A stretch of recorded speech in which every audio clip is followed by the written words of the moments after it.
Hello everyone, कैसे हैं आप सभी लोग। उम्मीद करती हूँ बढ़िया होंगे। सो आज है 9 मई। स्टार्ट करते हैं आज की करंट अफेयर्स, जो कि हमारे अलग अलग गवर्नमेंट एग्जाम्स के लिए इम्पॉर्टेंट होने वाले हैं, चाहे बैंकिंग हो, एसएससी हो या बाकी सब हो।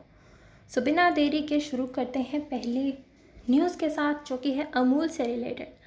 हमने अभी आई थिंक 1-2 दिन पहले ही पढ़ा था कि अमूल स्पॉन्सर करेगा T20 में यूएसए की टीम को, जो ICC T20 वर्ल्ड कप होने वाला है उसमें। अब ये भी आ रहा है कि श्रीलंका की जो मेन की टीम है उनको भी स्पॉन्सर करेगा, और उसके साथ साउथ अफ्रीका की टीम को भी स्पॉन्सर करेगा। अमूल एक लीडिंग डेयरी ब्रांड है इंडिया का। आई थिंक सबने नाम बहुत सुना होगा। So it has been appointed as official sponsor. So पहले हमने इसको ऐसे याद किया था कि यूएस है। यूएस पहली बार जो है किसी इंटरनेशनल क्रिकेट में अपना डेब्यू कर रहा है। सो पहली बार है इनका, तो इनकी परफॉर्मेंस अनमोल होनी चाहिए, और अनमोल से हमने अमूल याद किया था कि अमूल इसे स्पॉन्सर करेगा।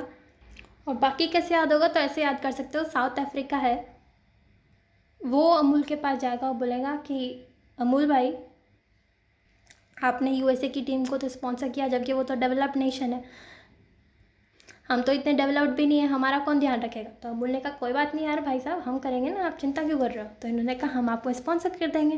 फिर जितने में श्रीलंका वाले खड़े हो जाते हैं, वो कहते हैं यार हमारी तो कंट्री में अभी इतना इकोनॉमिक क्राइसिस चला है, तो अमूल भाई हमारा भी तो ध्यान रखो यार। इन्होंने कहा कोई बात नहीं, आपका भी ध्यान रखेंगे।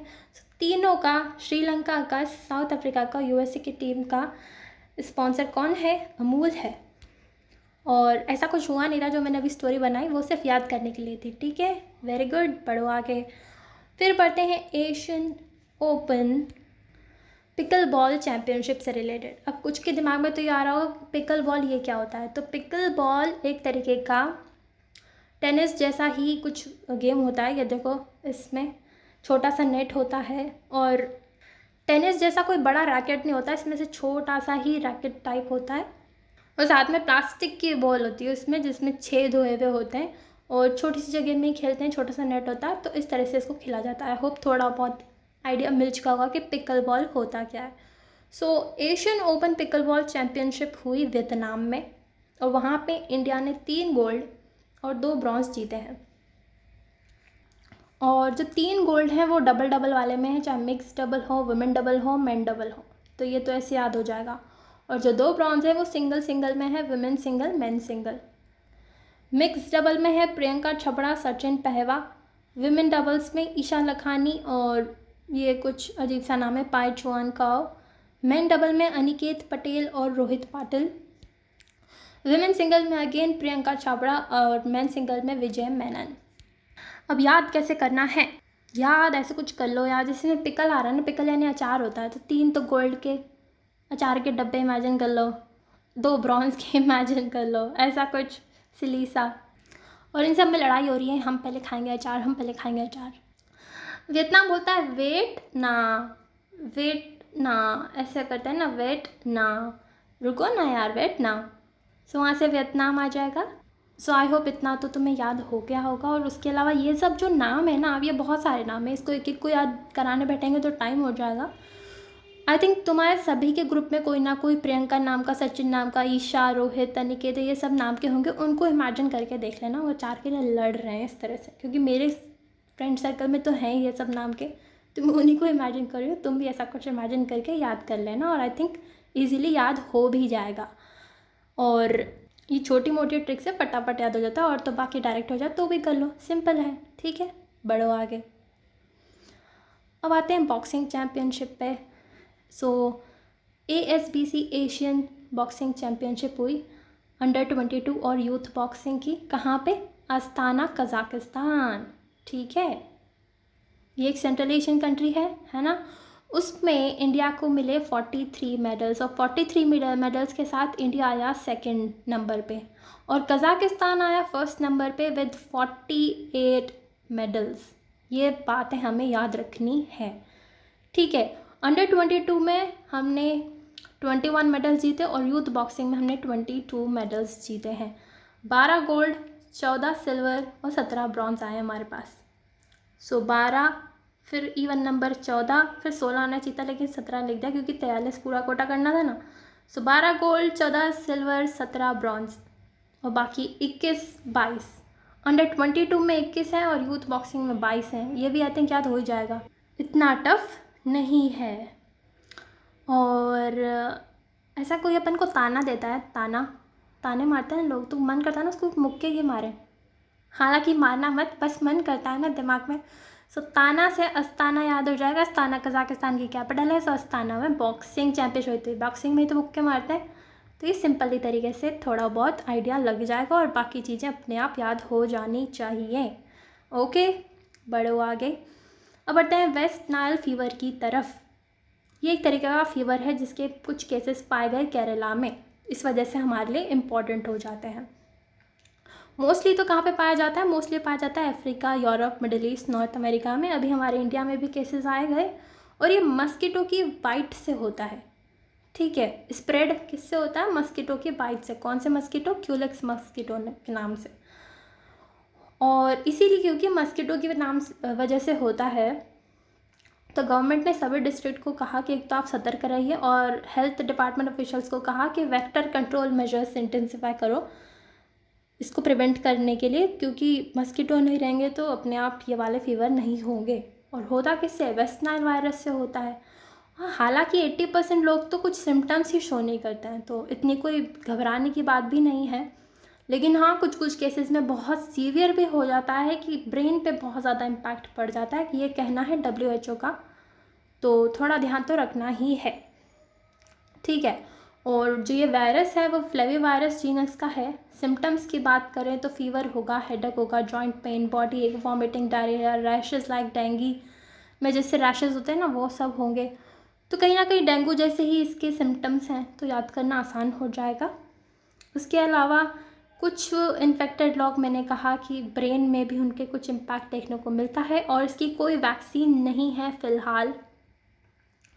तो प्राइमरीली सिम्टमेटिक ही ट्रीटमेंट है इसका, कैसे भी प्रिवेंट कर सकते हैं या फिर जैसे जैसे सिम्टम्स होते हैं उनके अकॉर्डिंग जो है ट्रीटमेंट देना होता है। और अभी पैनिक करने की ज़रूरत नहीं है क्योंकि जनरली माइल्ड ही होता है ये। और नाम कहाँ से आया? ये बेसिकली युगांडा में एक जगह है, वेस्ट नाइल नाम की जगह, जहाँ पे ये पहली बार पाया गया था और वहीं से इसका नाम आया है, वेस्ट नाइल फीवर।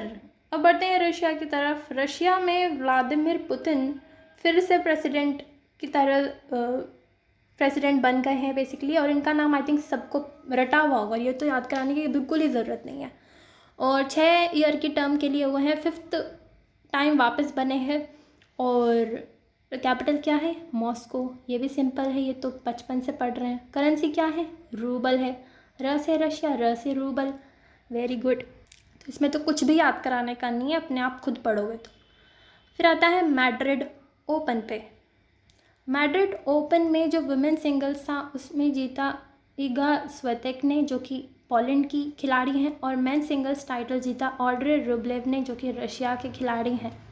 ये एक टेनिस टूर्नामेंट होता है मैड्रिड ओपन, उससे रिलेटेड है। और इसको याद कैसे करना है? तो कुछ छोटी सी हिंट देती हूँ। जैसे रब होते हैं ना हमारे, रब भगवान जी, उनकी हम पूजा अर्चना करते हैं, भक्ति करते हैं, राइट। सो रब की हम भक्ति कर रहे हैं, उनके लिए हम क्या बनाते हैं? स्वास्तिक बनाते हैं ना, स्वास्तिक। तो स्वास्तिक तो नहीं, लेकिन वैसा कुछ नाम है, स्वातिक। तो वहाँ से स्वातिक ले लेना। और तुम इतनी भक्ति कर रहे हो, इतनी पूजा अर्चना कर रहे हो, बिल्कुल मैड होके, एकदम मैड होके भक्ति में लगे हो, है ना। भक्ति करने का मज़ा ही अलग है ना, जब एकदम मैड होके करो। तो 3 नाम याद आ गए, ऑड्रे रुबलेव, इगा स्विएटेक और मैड्रिड ओपन से रिलेटेड हैं तीनों, दोनों। और स्वास्तिक हम कहाँ बनाते हैं? पोल पे बनाते हैं, मतलब ऐसा कुछ इमेजिन कर लो, वैसे दीवार पे या कहीं पे बनाते हैं, तो पर पोल से याद कर लेना, पोलैंड। और रूबल, अभी हमने करेंसी पढ़ी थी रशिया की, रूबल से रुबलेव दिख रहा है, तो ऐसे ही रशिया टिक कर दोगे तुम। सो ये था कुछ सिली सा, इडियोटिक सा ट्रिक। आई होप याद हो जाना चाहिए, एंड आई होप किसी के भी यहाँ पे सेंटिमेंट्स हर्ट नहीं हो। हम ट्रिक्स सिर्फ याद करने के लिए लगाते हैं, बाकी तो डायरेक्ट कर लो तो और भी बेस्ट है, या ऐसे कर लो तो भी बेस्ट है। ठीक है, याद करना है हमें तो कैसे भी। अब आते हैं कोविड वेरिएंट पे, जिनका नाम है फ्लर्ट। ये तो फटाफट याद होगा नहीं। इससे काफ़ी कंसर्न बढ़ गया है US में, क्योंकि इसके केसेस बढ़ रहे हैं। ये एक तरीके का वेरिएंट का सीरीज़ है जो कि ओमिक्रॉन से ही रिलेटेड है। ओमिक्रॉन का जो JN1 लीनियज था उसी से रिलेटेड इसके जैसे वेरिएंट होते हैं KP2, KP1.1। तो एक वेरिएंट्स की सीरीज़ ही है जिसमें ये वाले तुम्हें वेरिएंट दिखेंगे, ठीक है। KP2 ज़्यादा प्रिविलेंट है, KP1.1 थोड़ा कम वाइड स्प्रेड है।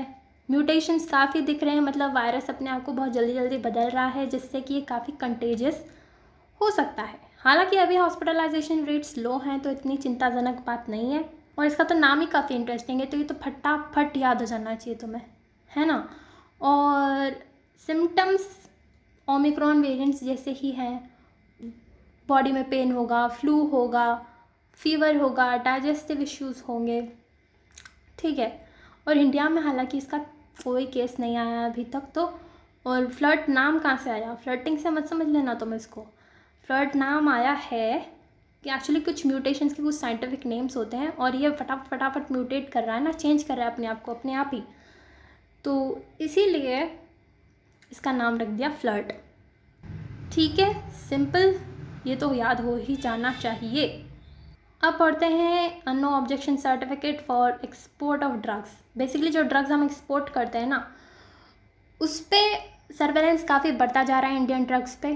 तो इसलिए सेंटर ने कहा कि भाई अब से जो बाहर जो ड्रग्स जाती है उनसे रिलेटेड जो भी नो ऑब्जेक्शन सर्टिफिकेट देना होता है कि मतलब इन ड्रग्स में कोई दिक्कत नहीं है, वो सिर्फ सेंटर की ऑर्गेनाइजेशन देगी, जो कि है CDSCO। स्टेट के ड्रग कंट्रोलर्स नहीं देंगे। कब से? 15 मई से, क्योंकि स्क्रूटिनी काफ़ी बढ़ गई है ग्लोबल लेवल पर।